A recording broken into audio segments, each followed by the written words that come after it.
My boy best friend was abandoned by his parents who fled to China while they were gone. He ended up in hospital after drinking hand sanitizer to impress a girl. So I called social services, and he was not happy. My friendship with Owen was evidence that boy-girl friendships don't work, but not for the reason you're thinking. Our friendship started when we were 14. He was the wild card, the type to validate any bad decision you made. And since we lived in Ireland, where the socially acceptable drinking age is 12, he was dangerous. Except I didn't see it that way. Back then, all I knew was that he was fun to be around, and he just got me. Plus, we had practically built an empire together, because he had like 15 male friends, and I had almost 25 female friends, so we'd both be invited to literally everything. So in the summer before senior year, we were practically the king and queen of people our age in Dublin, until Owen took it too far. You see, he had a crush on this girl called Zoe, and I could see why. She was Eastern European and was practically the beauty standard. So, like any good friend, I tried many times to set them up together. But, well, let's just say she was not picking up what Owen was putting down. But Owen kept trying, except not in a creepy way, more like in a puppy chasing its own tail kind of way. So one day in July, me, Owen, and our empire were hanging out around Stephen's Green, one of the biggest shopping centers in Dublin. We were around 17, and it was 77 degrees Fahrenheit, super hot for Ireland. And just like the stereotype, we were all drunk as heck. And that's when I learned just how R-worded Owen really is. Let me paint the picture. It was right after the pandemic, none of us were 18, and we had run out of alcohol. So Owen did what any respectable 17-year-old would do in that situation. He grabbed Zoe's hand sanitizer and started pouring it into his mouth. I tried to grab it from him. He won that battle. Our entire empire was laughing and cheering him on, like it was the funniest thing in the world. In that moment, I realized that, to them, we were nothing more than the party holders. Within minutes, his eyes were rolling to the back of his head. He was staggering around and falling into the outside seating area of the nearby restaurants. I tried to pull him to the side and get him to the recovery position, but I wasn't strong enough to do it alone, and no one wanted to help. Until I started shouting at the 6-foot boys with their hands in their pockets. And luckily, we managed to get him to vomit in an alley. My heart was racing while I called the ambulance. But while we waited, he began to regain consciousness. Before I continue, you have to know Owen hates physical contact. Even when our hands accidentally brush against each other, he does a dramatic full-body shiver, and his face contorts into disgust. So when his first words after regaining consciousness were him asking me to spoon him, I almost threw up in my mouth a little. But then I thought about his family that, aside from monthly cash payments, abandoned him in Ireland to start a new life in China when he was just 13. So, mostly out of worry and pity, I did it. Especially since his skin was getting significantly colder, and I wanted to make sure he survived. After an hour had passed, me and Owen found ourselves still waiting for the paramedics. And by this point, he was using what little energy he had left to push me off him, and beg me for a cigarette. I still remember the 17-year-old look of desperation in his eyes. And if I'm being honest, how annoying he was being is what made me finally give in. When he took the first puff, a smile plastered on his face. He looked like a terminal cancer patient being told they're in remission, but halfway in, he was staggering again. I rubbed my temples together and tried to remind myself that his home life was even worse than mine, that he was just trying to cope, until he threw up again. Because mixed in with the bile was red, like a lot of red. And the paramedics made it even worse, because when they arrived, they refused to treat him. "I'm not treating another substance addict," one of the ladies said, laughing. Another one just stood there waving at him, "Sayonara, Asian boy," before driving away. Owen started shivering, and tears were streaming down my face. I couldn't call my parents because I knew they would injure me and kick me out of my house. I started screaming at them that he wasn't an addict. It was just a stupid dare. But they were already walking back to their ambulance. "He needs to sleep it off. Call his parents to pick him up," the older one called over his shoulder. They drove away, leaving me sitting there in shock. Owen had started vomiting again, but this time I noticed something terrifying. There was blood mixed in. Actual blood. I was completely panicking now. I couldn't call my parents. They would absolutely kill me for drinking, and probably kick me out. Owen's parents were literally on another continent. Most of our friends had abandoned us. In desperation, I called the one person I'd promised never to involve in my messes, my cousin Morgan. Morgan was 24 and worked as an EMT in a neighboring district. She'd always been the responsible one in the family, and had lectured me countless times about my partying habits. She was also the only person in my family who knew the full extent of my double life, and had kept my secrets, even while disapproving of my choices. The last time I'd seen her was at a family dinner where she'd pulled me aside and warned me that I was heading down a dangerous path. I'd rolled my eyes and told her to mind her own business. Now here I was,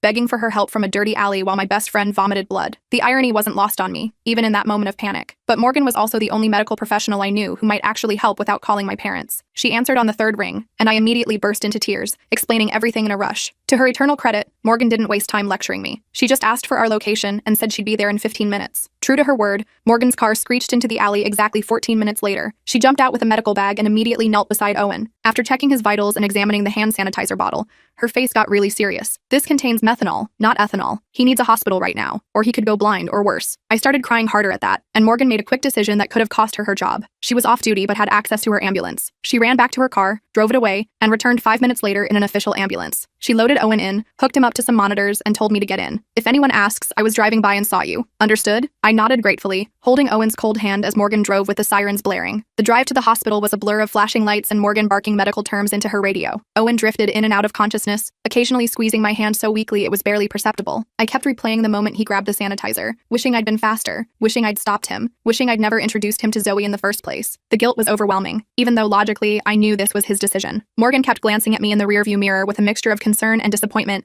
that made me feel about 2 inches tall. At the hospital, things didn't get much better. The intake nurse recognized Owen immediately, which was another bad sign. Kim again? She said with a sigh, looking at his chart. 3rd alcohol poisoning this year. He's taking up a bed someone else needs. Morgan stepped in professionally. This isn't standard alcohol poisoning. He ingested methanol from hand sanitizer. He needs methanol antidote protocol immediately. The nurse still seemed reluctant, so Morgan pulled her aside and had a whispered conversation. I couldn't hear everything, but I caught phrases like parents in China, and effectively abandoned, and potential organ damage. Whatever she said worked, because they whisked Owen away on a gurney. The next few hours were a blur of paperwork and questions. A doctor told me Owen had severe methanol poisoning, which could have been fatal if we'd waited much longer. They pumped his stomach and started some treatment with ethanol, actual drinking alcohol, which apparently counteracts methanol poisoning somehow. The doctor explained that methanol breaks down into formaldehyde and formic acid in the body, which are incredibly toxic, but ethanol prevents this conversion by keeping the liver busy. It was weirdly ironic that they were actually giving him medical-grade vodka through an IV to save his life. They needed parental consent for the full treatment protocol though, which meant I had to admit that Owen basically lived alone. His parents paid for everything remotely,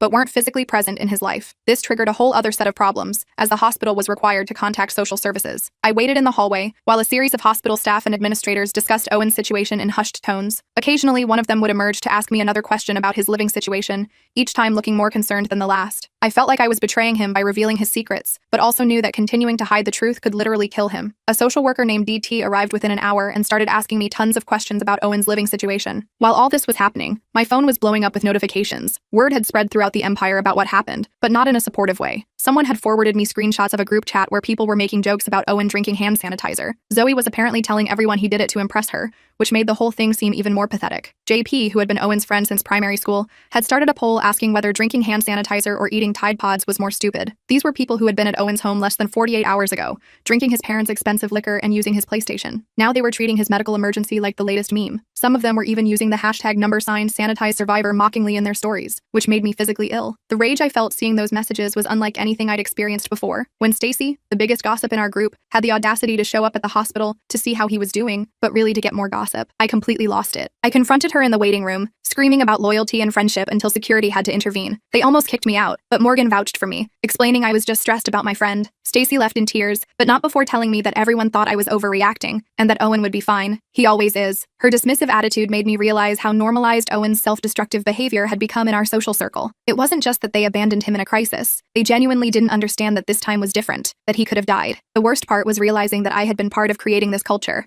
laughing along at his previous stunts, filming his dangerous behaviors for our entertainment. The line between harmless fun and potentially fatal recklessness had been blurred for so long that no one, including me, recognized when it was finally crossed. 2 days later, Owen was still in the hospital. The social worker, DT, had investigated his living situation and confirmed what I'd said. His parents paid for an apartment and sent money for food and expenses, but they hadn't physically been in Dublin for over 6 months. They communicated with him mainly through brief WeChat messages. DT explained she was building a case for emergency emancipation, which would legally recognize Owen as independent. In the meantime, the hospital had to keep him under observation. When Owen finally regained full consciousness, his first reaction was to try to minimize everything. It wasn't that serious, he insisted, despite the IVs still attached to his arms. Can you help me get out of here? My parents will freak if they get the hospital bill. That's when I finally lost my patience with him. Are you fucking kidding me right now? I exploded. You nearly died from drinking hand sanitizer. The doctor said you could have gone blind or had brain damage. Your friends all abandoned you and are now making fun of you online. And you're worried about a bill your rich parents will barely notice? He went cold at that, shutting down emotionally like he always did when confronted. You didn't need to involve Morgan or tell them about my parents, he said quietly. Now I've got social services on my back. Thanks a lot. We argued for nearly an hour, with me calling him self-destructive and ungrateful, while he accused me of overreacting and ruining his life. It was our first real fight after 4 years of friendship. I left that night feeling like maybe our whole relationship had been built on partying and mutual enabling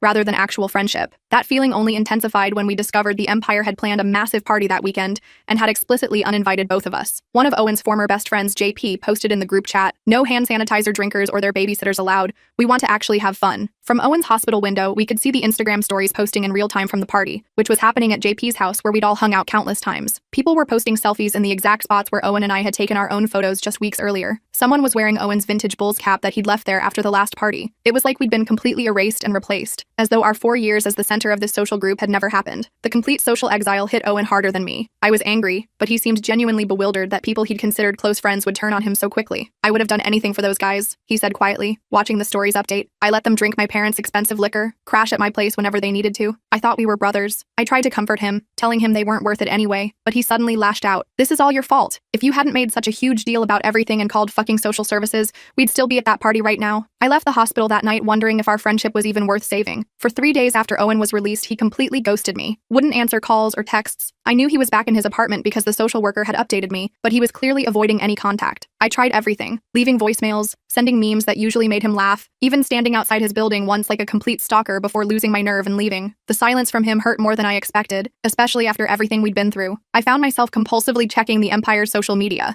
watching as they continued their parties and hangouts without us. It felt like watching my former life from behind glass, simultaneously missing it and seeing how toxic it had been. On the 4th day, I finally got a text. Can we talk? We agreed to meet at a small cafe on the opposite side of Dublin from our usual hangouts. The awkwardness between us was painful. We'd spent nearly every day together for 4 years, and suddenly we were like strangers, carefully selecting neutral topics. He looked different somehow, maybe thinner, definitely more subdued. The manic energy that usually surrounded him was gone, replaced by something quieter and more uncertain. We made small talk about the weather and the cafe's mediocre coffee for nearly 20 minutes before either of us broached the real issues. Finally, I brought up the elephant in the room. I think we should just start over, I suggested. Forget the Empire and all those fake friends. We can build something better, something real. Owen looked down at his untouched coffee. I don't know how to exist without them, he admitted. My whole identity is being the crazy guy everyone wants to party with. Without that, who am I? Then he suggested throwing an even bigger party to win everyone back, proving he'd learned absolutely nothing from nearly dying. I just stared at him, unable to believe that after everything, the hospital, the blood tests, the stomach pumping, his solution was to double down on the very behavior that had landed him there. It was like watching someone repeatedly touch a hot stove and then be surprised when they get burned. He outlined his plan with increasing enthusiasm, describing how we could get better alcohol, maybe even score some weed, and throw the party of the century. As he spoke, his eyes regained some of their old spark, but it wasn't the healthy kind of excitement. It was desperate, almost manic. Our conversation was interrupted by a call from DT, the social worker. She'd arranged for Owen to meet with a counselor named Storm, who specialized in teen substance issues. Owen immediately refused, but DT made it clear it wasn't optional if he wanted to pursue emancipation. When he hung up, he looked at me miserably. Will you come with me? To the counselor thing? It was the first genuine, vulnerable request he'd made, so I agreed. Storm's office was nothing like I expected. Instead of a sterile, clinical environment, it was a converted warehouse space with comfortable chairs and art everywhere. Storm herself was a woman in her 50s with silver hair and tattoos covering both arms. Her first question threw us both. How would you define your friendship? Owen and I looked at each other blankly. We'd never actually thought about it. We party together, Owen finally said. We have the same friends. We look out for each other, I added, though recent events had called that into question. Storm nodded thoughtfully. So your connection is primarily built around social activities and mutual acquaintances. What do you do together when you're not partying or with other people? Again, silence. We genuinely couldn't think of anything. Our entire relationship had been built around the Empire and drinking. Storm didn't judge us, just assigned homework. We had to spend time together doing something completely new that didn't involve alcohol or our usual social circle. After some debate, we decided to volunteer at a community garden near Owen's apartment. Neither of us knew the first thing about plants, but it met Storm's criteria of something new. On our first day, we met Peter, the elderly man who ran the garden. He was in his 80s but moved with the energy of someone decades younger. He showed us how to weed vegetable beds and prune tomato plants. Owen complained constantly about the dirt and the heat,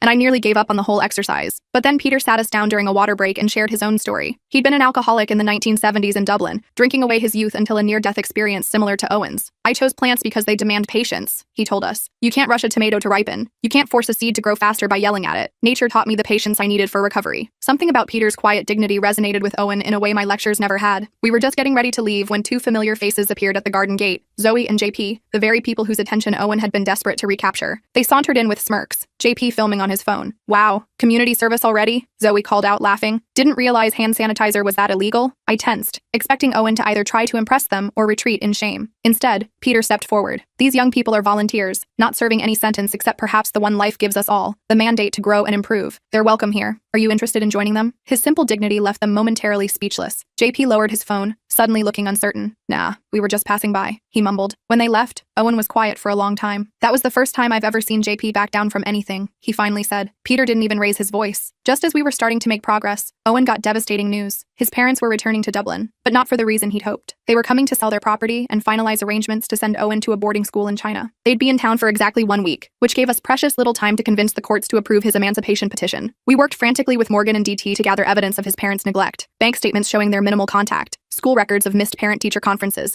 and testimonials from neighbors who rarely saw them. But we needed character witnesses beyond just me, someone who could testify that Owen was capable of living independently. Owen had to humble himself to ask Peter and Storm to speak on his behalf, admitting to them the full extent of his parents' absence from his life. The day before the hearing, we got an unexpected text from Zoe asking to meet. Hope flared briefly in Owen's eyes. Maybe she finally saw him differently. We met her at a cafe where she got straight to the point. I heard about your court thing tomorrow, she said. I could testify that you've been living alone all this time. Everyone knows it. For a moment, I thought she was genuinely offering help, until she continued. But I need something in return. Help me get back in touch with Morgan's crowd. They're having these exclusive parties now, and I heard you've been hanging out with her. I watched Owen's face as he processed this. The old Owen would have jumped at any chance to please Zoe. Instead, he slowly shook his head. I can't do that. Morgan's helping me because she cares, not because she wants something. Thanks for the offer, but no. Zoe's face hardened. Wow, hand sanitizer really did fry your brain. Good luck tomorrow, loser. As she flounced out, Owen looked at me with a mixture of sadness and pride. That's the first time I've ever said no to her. It felt weird, but good. The hearing itself was intense. Owen's parents showed up with an expensive lawyer who portrayed them as concerned, loving parents simply wanting the best education for their son. They spoke about cultural differences in parenting